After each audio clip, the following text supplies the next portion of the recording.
Hello বন্ধুরা, এই ভিডিওটা বাস্তবতার সাথে অনেকটাই মিল আছে। দেখেন, মানুষের যখন সময় খারাপ হয় তখন কত খারাপই হয়। দেখেন কিভাবে সে মানুষের সময়টা খারাপ হইতে পারে, একটু ধারণা নিতে পারবেন ভিডিওটা দেখলে। দেখেন, সিগারেটটা হাত থেকে পড়ে গেছে, সে লাত্তি দিয়ে ফালাই দিছে, ভাবছে যে অবশ্যই আরেকটা প্যাকেটের মধ্যে রয়ে গেছে, সেটা দিয়ে ইয়ে করবো। তারপরে আরেকটা সাথে সাথে পড়ার সাথে সাথে যখন দেখছে প্যাকেটটা খালি, তখন এটা আনতে গেছে। তখন একটা মোটরসাইকেল গেছে, মোটরসাইকেল যাওয়ার পরে সাথে সাথে ওইটা আনতে গেছে, ওই মুহূর্তে আরেকটা গাড়ি গেছে। আরেকটা গাড়ি গিয়ে কী করছে, ওই সিগারেটটা একবারে ডাইরেক্ট ইয়ার মধ্যে ম্যান হোলের ভিতরেই পড়ে গেছে।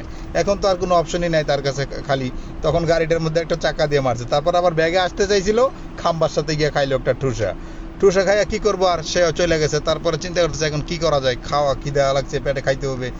টাকাটা নিয়ে চিন্তা করতে করতে যাইতে যাইতে দেখেন একটা ওই কলার চোকলার মধ্যে স্লিপ খাই পড়ে গেল। ওই যে একটা কথা আছে না, মানুষের যখন হয় হায়াত শেষ হয়ে আসে, তখন নাকি ওই পুষ্টা খাইয়া পইরেও মারা যায়।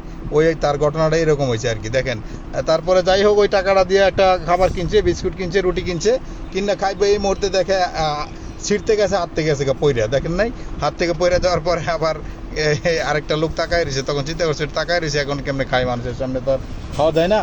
যাই হোক, তো আমি আরেকবার দেখি গিয়া কিনে আনতে পারি কিনা। দোকানে কিনতে গেছে, ঠিক ওই মুহূর্তে দেখেন আরেকজন রুটিটা নিয়ে দৌড়াইতেছে। তাকে একটু ধরতে গেছে, মনে করছে যে দেখি। সে যখন তাকায় রয়েছে, তার শরমে আমি খাই নাই, তখন সেই নিয়ে রুটিটা নিয়ে দৌড়াইছে। আবার কলার চোকলার মধ্যে পিছলা খাই, সে পড়ে গেল। পড়ে গিয়া ওই একদম জুতাটাও চলে গেল আরেক গাড়ির উপরে। কি করবো এখন, তো আর বেচারার কিছু করার নাই, শোয়া ছাড়া। তারপর এখনো দাঁড়ায় দাঁড়ায় চিন্তা করতেছে কি করা যায় এখন। তারপর যাইতেছে, মনটা খারাপ, যাইতেছে ওইদিকে আবার বুড়ি কি করছে, পানি, পা ধোয়া পানি তার মুখের মধ্যে দিল ফিক্কা মাইরা। কেমনটা লাগে এমন তারা কন দিই। যখন খারাপ হয় সময়, চতুর্দিক থেকে সময় খারাপ হয়ে আসে। তার অবস্থাটা ঠিক এরকম হয়েছে দাঁড়াইছে, দেখছেন। তখন বুড়ি গেছে, তার চেহারা মুছা দিত পানিটা। তো বুড়ি মাও জানে না যে ওই ইয়ার মধ্যে যে কালি আছে, এই কালে যেহেতু পানি পড়ছে, তো মুছতে গিয়া দেখে যে কালি একদম চেহারা বসকায় গেছে, আর চিনাই যাচ্ছে না সে যে গে। তখন বুড়ির হাসি দেখে সে নিজেও হাসতেছে। কেন হাসতেছে তারটা সে নিজে জানে না। ভালো লাগলে শেয়ার করবেন।